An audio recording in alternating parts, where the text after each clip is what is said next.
What up? It's Montavious in the house. I got special guest Susan Guilbert. Hello. We're fresh in Nashville, Minnesota. Yeah, 4 months in. About 4 5 months. Yeah. That's awesome. Yeah. So sorry.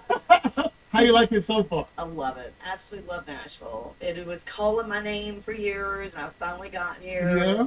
I was staying in hotels. I was checking out. Then I finally got my place in January. Were you visiting before or just moved here? No, it literally sight unseen was calling my name. Really? Yeah, I lived in Florida for 16 years. Yeah. I'm originally from Virginia. Yeah.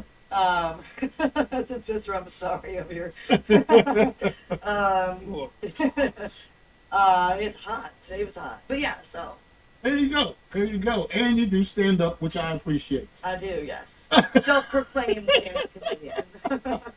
Just enjoy it. Just enjoy it. I do. Yeah. All right. Yes. So, okay, should I just leave it open-ended? What is on your mind today? Or should I ask questions? I can ask a variety of Why don't questions. you ask me a couple questions? Okay. Let's talk about the small town you're from. Okay. Okay. Yeah.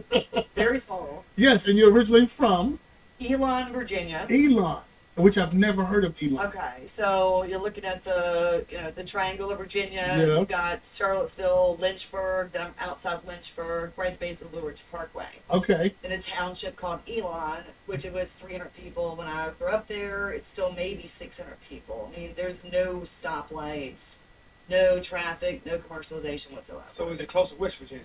Yes. Does the hills have eyes? Yes. You've been to the Parkway, you know the hills have eyes. Oh, my So goodness. do you know the Wonderful Whites of West Virginia? I do not. Oh, yeah, I should watch No, that. no. Have you seen it? No. No. Yeah, don't watch it. You're going to cuss us out after you watch it. Oh, okay. Well, it's a good thing I didn't watch it first, I guess. Yeah. Those It's motherfuckers. interesting. It's Okay. the backwoods, white. Well, I don't I know. grew up in like the backwoods, like what you're talking about, like, you know, freaking, But still, 300 people, that's a small town. Yeah. Like we couldn't see a neighbor. Wow.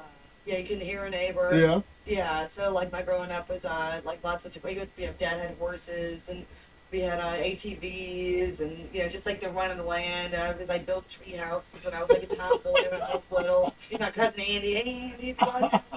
But yeah, we had a blast. Awesome. And it was literally like over the river, like over the woods, and over the creek, Yeah, to yeah. grandma's house. Like That's literally, like you would just go through the cow fields and then there's grandma's house. I'm from southern Mississippi, so I can kind of understand a little bit. Uh-huh. So that's very, very country. Very country. Like dirt country. Dirt country. Yes. I can tell you what's more country is the fact that I was an assistant butcher when I was 16 years old. Really? Yeah. Really? Yeah, we can talk about that. Interesting. Yeah. From the very beginning to Yeah. wow. To undressing and everything. I'll say Country Corner Market, Elon, Virginia. Shout out. Oh, you Howard. give it. Shout out because he's following me. Hey, Howard. He was my boss, business owner, and my mentor. in Yes. Butchering and the different things. Deer season. I'm the one that was rolling in the deers, like hooves up, and the Yeah. carts and the gravel parking lot. Howard's with his knife, just waiting to get a hold of it. Waiting to train me and. Anyway, so Oh, my goodness. that's just I did cashier work too. It wasn't just butchering. Oh, that's funny because I can't sleep around you because I be worrying like, are you gonna cut me up in the middle of my sleep? No, those skills are not forgotten, but I think I just erased them on purpose. Interesting. I have a deer question. A Okay. deer question. Okay, I know you see like with the horns, that's like that's a buck, right? Yeah, No horns is a doe. right. All right, so like what the horns ain't good because I've never seen deer balls. And I see deers all the damn time up and down the street. I drive up back road, but I've never seen deer balls. So are they all does? You know what's You're very so weird funny. about that is the fact that all those deer that I'm just thinking about this. This is funny. All those deer that I like drove through the gravel in the carts, like they were partially skinned, Yeah. and I guess they took the balls off of them. That is- I've never seen deer balls. Or either like, cause I feel like I would have seen them, I've never thought about even looking for deer I balls. seen a deer take Or a shit maybe I one just day, blocked fucked it me out. up. I've seen a deer take a piss one day. I didn't know they squat like a dog does. Yes. I didn't know that. I thought they just stood up like a horse and pee. So there you go. Learn something new every day. Yeah, you I do. don't know why we talking about this. Besides, but I've still. never seen, see a bull, his balls drop. Yeah. I ain't never seen a deer ball. Why are you looking? I'm just saying, I ain't looking, but now think You about just it. wonder about I've never seen deer Well, balls. me either. So I'm with you. And she butchered them. And I had hooks up in the carpet. Like, You're so flexible. You can pull your legs up. That's oh hilarious. yeah, just. I'd be so fooled. Oh my goodness, yeah. So anyways, let's go on So to the next yes, question. and your comedy world. You loving that? You enjoying that? How'd that get started? I love it. Okay, so 2016 is when I first did my first debut. I had been thinking about. I've been writing things down for a long time. You know, you just sketch out something you think's funny, and I thought, like, I don't know when this is going to come in handy at all. And about just simultaneously, people were saying, "Hey, who's the?" I was in corporate America, like Fortune 100 companies for the most part, and do these team builders. It's like, who's our spokesperson? Like, who's the funniest person in the credit? Like, they tell him to do this. So I think, well, maybe I'm funny. Maybe I should do something with this. Like, I'm starting like these grandiose ideas about. So I Googled, how to start stand-up comedy, and I found this workshop at the Improv West Palm Beach. Ramon Garcia. He's with we reconnected recently to work on some stuff too. But and it's just you get in there and he says, "Hold the mic, Joe's what you got." I'm thinking about. I don't really know what I've got. I just have been sketching out things I thought was funny. So from there, I did my big debut, packed house at the West Palm Beach Improv, May of 2016, and loved it ever since. Have you bombed since you started? Oh God. I have. I bombed just a couple nights ago, actually. Really? Where? Yeah. Like in Nashville? Yeah, Where? it was an open mic. I just I've been working on a new set, and it all just fell apart. I was relying too much on, like I usually do, like some kind of like a keyword sketch out, and I try to do it in order, and it totally just screwed me up. Just lost it. Lost it. People weren't like throwing tomatoes at me or anything, but there were still a couple laughs. It just was a. You can tell. Oh you can tell. It was the silence of the. But last night I redeemed myself at Cabana Taps. I'm working on a brand new set that I love, and I don't know if you've seen it yet, but it's definitely a change from the whole cougar deal. Kind of getting out of that. I don't want that to be a persona. I love it. Weird I love DMs. it. I was like, I'm not going to ask you your age, but you don't seem like a cougar. Huh? I'm saying I'm not going to ask you your age, but you don't seem like a cougar. That's what I heard. So, like, I don't, like, it's not believable. I mean, that's what I'm, like, trying to meet guys. But it's not like I'm going on the prowl, like I do on stage. So oh, that's funny. I had to ditch that because it's not genuine. But I just thought it was funny. Yeah. So every time I try new jokes, I try to do old jokes and then put a new joke in it. So if that joke bombs, and then go to the joke I know going to work. Yeah. So that's why I try to mix it in that way. Yes. So kind of go up and down. So you never know. The new joke could work, but you just gotta let it ride. Yeah, yeah. And then sometimes it be the crowds. Yeah. Or the not lack thereof. So true. Right. So true. So worked on a whole new, I guess, persona, you could say, and I think I'm just like doing just different 5-minute quips, like different parts of my life, like the one I'm working on now is taking me back to I was 15 and having a rock band, back in country town, and I just take us back in time and I do what I was doing at the pet shop big set. Kind of do a cameo of myself at 15. And it's got some laughs. It's ridiculously funny. There's nothing sexual about it. There's nothing. There's a rock band that came in your town. I was the lead vocalist in the league. Oh, you was in a rock band. Yeah. I can say what, like a flat tire going on.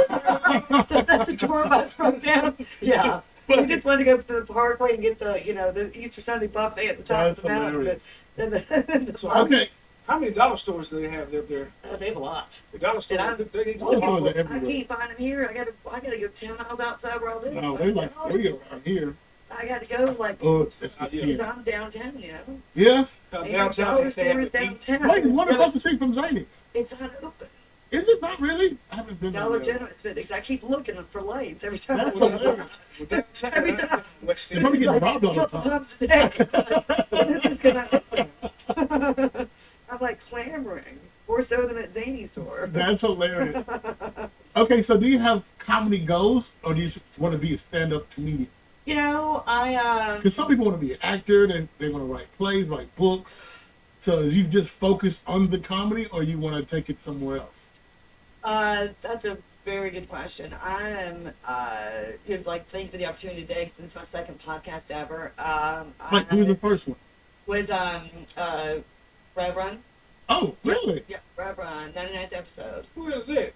Rev Run, the rapper Rev Run. Rev Run that has the metal band. Oh, never mind. Rev Run, my dude. I said Rev Ron, not Rev Run. Sorry. Yeah, no. He does Deliciously Nothing podcast. Oh, yeah. Yeah. Yes, I started that. Not started that. I did that a long time ago. Uh-huh. And there were two guys in Lebanon.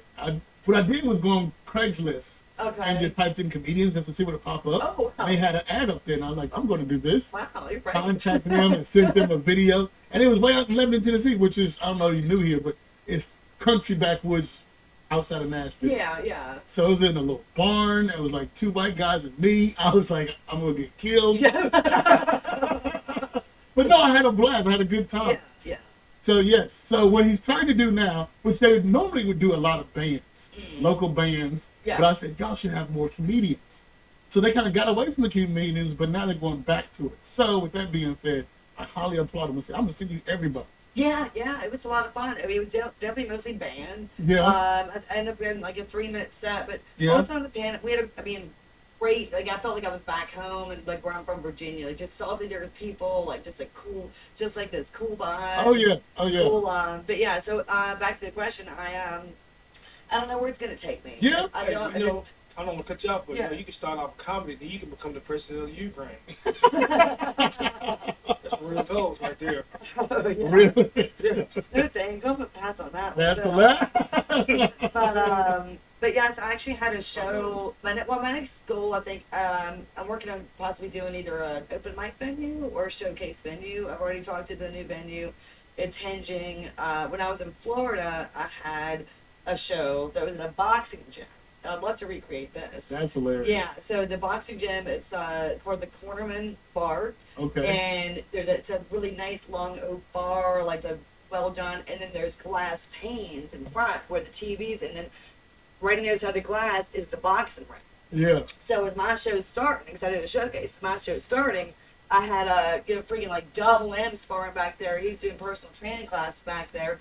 And another like two-time world title holder like opened up my first night to promote the gym. So it's like we got a food truck, we got all this stuff. I mean, it was like they built us a stage, like it was a wild success. I had headliners like contacting me from like LA and New York. They Really? their creds. I'm like thinking like, do you know? And I'm like, I'm sure you contacted the right You gotta start person. somewhere. But they were like, we heard it's a great venue. Cool. Yeah.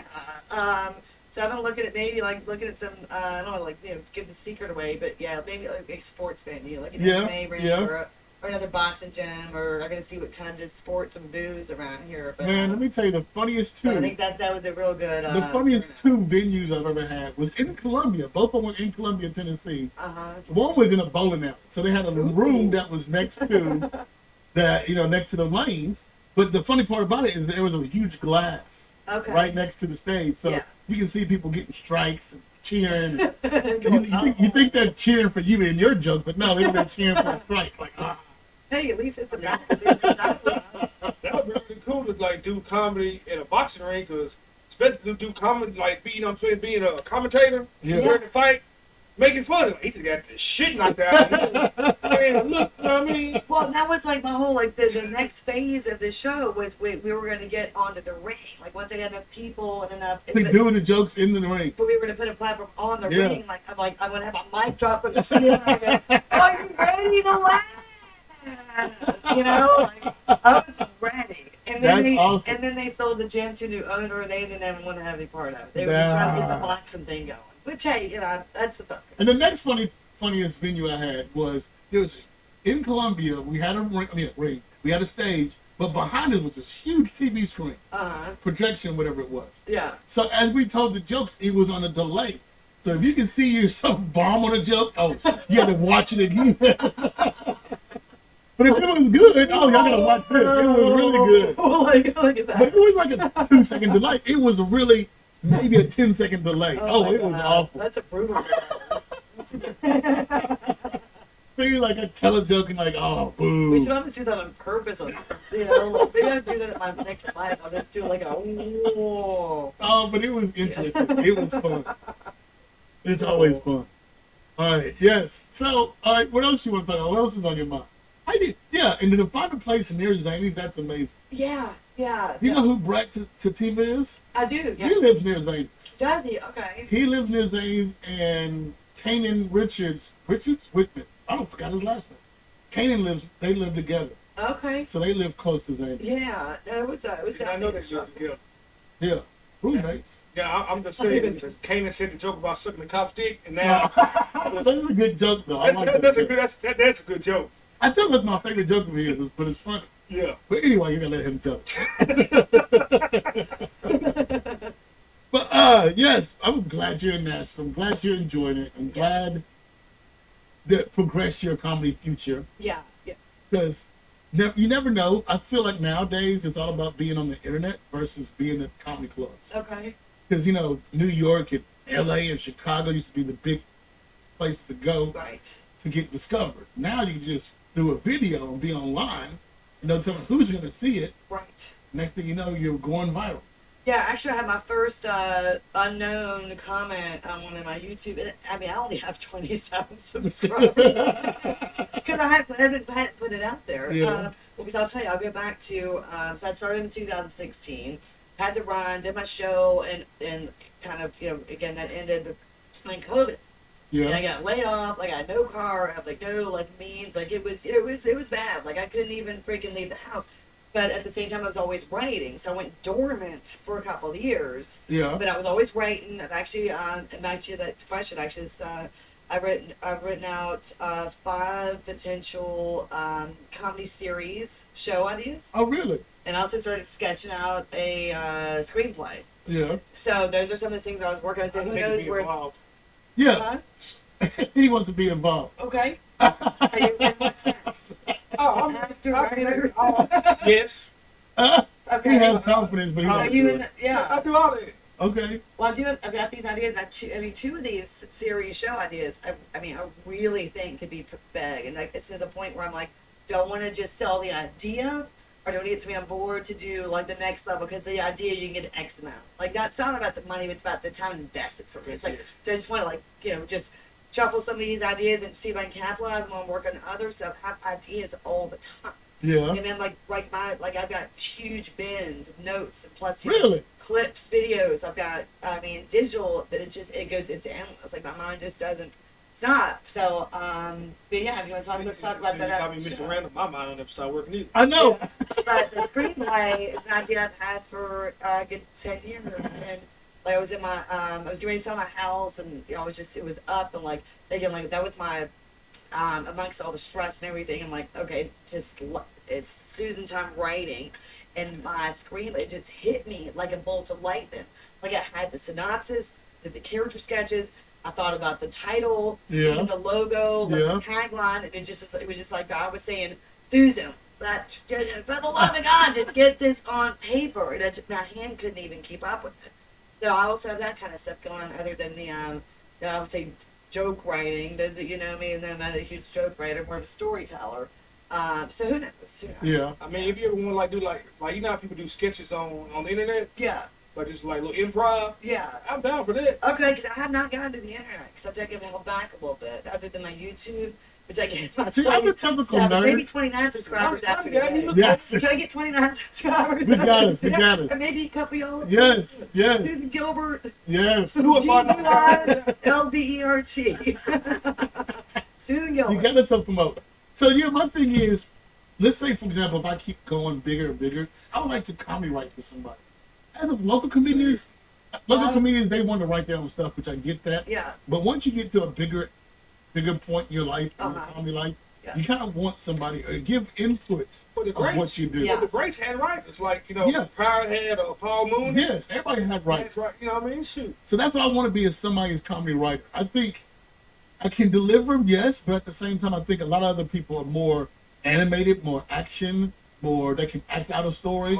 So a lot of times, not that I freeze up, but a lot of times I like to tell the joke and just stand there a little bit. Yeah. But I need people to be more looser and act the joke out. Okay. can relate to that because many times in my writing, I've kind of heard the voice of another comedian. And I thought this would be a great joke for somebody else. XYZ comedian. Like, I'll shove an idea person. Hey, I think you should take this one. I think you should take that one. I think you should take that one. Or to add more punchlines to a previous joke. Yeah, just to build. So when you see somebody tell a joke, oh, that's good, but add this on to the joke. Add that on. Yeah, and that's somebody the workshops too. There's actually a workshop at, and I'll give a shout out to Soulbook Studios. They've been doing a workshop. On Jefferson? Yeah. Wait, here in Nashville? Yeah. Oh, really? They're across from Fisk. Okay, yes, okay. Yeah. And I went to it's an after, I thought it was a mic, but it made a workshop. It was like just like a platform. Like, I got to give them, like, after I did my bit, like, I sat down, the dudes, like, gave me some feedback, which is great, take it or leave it, whatever. It was a really comfortable environment. So I think, like, for me, maybe that's something that at least I like to be a part of. But whether I'm administrative, probably not. But it's You never helpful. know. You never know. It's helpful, and it's cool to see other comics trying their new stuff and, like, being, whatever the word, vulnerable. Yeah. For their peers. Yeah. It's more so than an open mic. Because in the workshop, like, you're really, like, you expect that feedback, or like you think you're going to get it whether you want it or not. So it was a cool night. I did that one. Zanies used to have a comedy class. Okay, I'm not sure. As a comedian, everybody's been told to read this book called The Comedy Bible. Have you heard about that? I have, but I have not read it. So basically, what it is, it's a. Maybe that's my downfall. That's hilarious. Forgot about that. Yeah, but it is okay. It is, in my opinion, it just tells you how to reword jokes. I mean, it's good. There's much more other stuff in that, but I didn't think about rewording your jokes, putting a punchline somewhere different. Yeah. So normally when you write a joke, you got the setup and the punchline. Yeah. But sometimes you do the setup, the punchline, the follow up, and then a callback. So that's where I learned all that from the Comedy Bible. Okay. So with that being said, people taking the class, I'm like, let me read your books, let me read your notes and everything. So I'm like, wait a minute, this came from this other book that I just read. So, yeah. So yes. Cool. I'll definitely revisit that. So there's another thing too. I always said I want a comedy duo in Nashville with like an Abbott and Costello, just two people on stage ripping back and forth. Mm-hmm. I'm all about that. I want to do that. Me too. I've thought about that recently, actually. Oh, really? Yeah. Yeah, like with the possible ignition of my open mic or whatever. I've got the venue, but I thought how cool it'd be to have a co-host, and we riff in the beginning, like the takeoff. Yeah. And then collaborate back at the end. Like, we could even sing, like, Islands in the I'm the only here when you sing. You can sing. I'll be your backup dancer. Come on, man. We can do that. With whomever you choose. It doesn't have to be me. So, one thing is, one of the greatest comedy bits ever is the Who's On First. I think that is hilarious. Yeah. And you got the straight guy and then the comedic guy. Uh-huh. And they're ripping back and forth with each other. So who was on first? Who is on first? That's what it is. Who was on first? Okay, but anyway. Me too. Exactly. So I've been wanting to write something like that for two people for a long time. So we gotta get that together. That sounds awesome. Yeah. I think we should do a sketch comedy because I got a lot of ideas I wrote down. Yeah. Yeah. So that's cool. I ain't got nobody doing. That's fun. It was. The thing about alcohol, it makes you forget. Yeah. But anyway. So does laughing. There you go. Laughing's good for the soul. Laughing's good at memory eraser. Yeah, that's true. Like, what were you even laughing about? So does it. That's so shit. Oh my goodness. What last night? Oh man. So let's see what else. How much time we got? Oh, we got 6 minutes. So let's say one more question. We'll end it at that and give some shout outs. Last question is, I'm not gonna say where you see yourself in 5 years. I'm gonna do that. I'm gonna see myself in 5 days. Exactly. I know it. Yeah. It's gonna be all going south. 5 minutes. Yeah, but okay. Once I do this, I'll upload it on YouTube. By all means, share the link to everybody you know. And people are like, I'm gonna just share it to my friends. No, share it to everybody. Yeah. You ever think about creating a character? I just thought of one a second ago. You should walk on stage, like with a baby doll breastfeeding it, with a cigarette hanging out your mouth. Call yourself That's how you Kim. see me? Kim. Walk around with a baby doll breastfeeding. He just want to see a breast. That's all that I'm is. just saying. I start running. Could be a doll. Like what she walk on stage with a baby doll breastfeed with a cigarette hanging out of her mouth. And drinking alcohol. Drinking that, I would find that shit funny. I'm fucked up though, so. Yeah, that doesn't sound like that's really right at my alley. No, Somebody hold on. If somebody else did it, you would laugh at that. Yeah, exactly. Yeah, I would. But I wouldn't be the one with. I'll say you do this. I have random thoughts. I got that. In my I head. call him Mr. Random because Like, there's no, no but that would telling. be a character though. Okay. A woman walking around breastfeeding, smoking cigarettes, drinking alcohol. Well, I've been working on. I worked on a couple characters in my stand-up. The cougar. Yeah. I kiboshed that for a bit. I was getting some weird DMs. So I'm like, it's got a couple stalker issues. I'm pretty sure he called you. So, Not so yet. I went back to Wholesome. So I've been working on it again when we started. Oh, I know what I was going to ask you now, but keep going. When I was in the band at 15 years old, in the metal band. So my name At is 15-year-old. Yeah. Yeah. So I was. I mean, I could do my side if you want me to, but. We're going to do it the next episode All right, because you have more time. So, okay, here's what I'm saying. We're okay. No, we don't want to hear none of that. None of that. No. We're good. You're like, I already saw that. No. I'm one of your 27 subscribers. Girl. Click, we're done. Swipe. No, okay, I was going to ask you, what do you cover? Because you said about the Cougars. What do you cover in your comedy? Is it a little bit of everything, or is it you kind of pigeonhole yourself in one way or another, or just everything? I do not pigeonhole myself. I do Good. not pigeonhole myself. She's a pigeonhole herself. I've done everything from dating to Yeah. aging. The difference between the Southern gentleman to the Florida schmucks, and being thrifty, being a Groupon, traffic. Again, the cougar bit, trying to get laid. Yeah. And recently taking myself back to be bombing since I was 2 and thinking that all the really when I did start bombing when I was 2, the ballerina recital, so that's been an eye opener. But pretty much all aspects of life. My sisters, they think I'm cheap and things like that. How many sisters do you have? I have 2 sisters. Two I'm the youngest. sisters. Yeah, hey, listen to Well, me. see, I love it. Okay, let me tell you something. Normally I wait to the end and Uh-huh. tell everybody give shout outs, but you've been doing it the whole episode, and I really appreciate that. Uh-huh. Because people will feel like, okay, I'm a part of the show when you give shout outs. Yeah, Heath and Michelle, Johnny, Kara, Eric, 1 and 2. Yeah, Howard the Butcher. Butcher. And, and That Rosie's sounds like a wife, mafia name. Rosie's wife. Well, that's hilarious. Yeah. Okay, now look within that, it's the end of our show. So, do you want to give more shout outs? To you for the invite. Oh, you thank you. Invite, Appreciate it. Interim mom, you. We're gonna collaborate on some stuff. I know we are. All the famous words of my gay friend Ron. Yeah. He goes Virginia. Virginia. That's how he pronounces that shit. He says interesting. Virginia. Kelly and Heather, and I'm just gonna. I said Virginia. That was so much fun. So that's the end of the episode. All right. Love, peace, and hair grease. I appreciate you being on again. Love I have a so Yes, sir. Say the waiter. I have a soundtrack that I do like applause, which I don't have a studio audience, Yeah. so you'll hear it later. Okay. So I like to do an applause at the end. But thank you, Susan Guilbert. Yeah. Thank you. You have been awesome. We're gonna do another episode. Okay with Yeah. you? Awesome. Yes, indeed. Yay! Love, peace, and out. Thank you.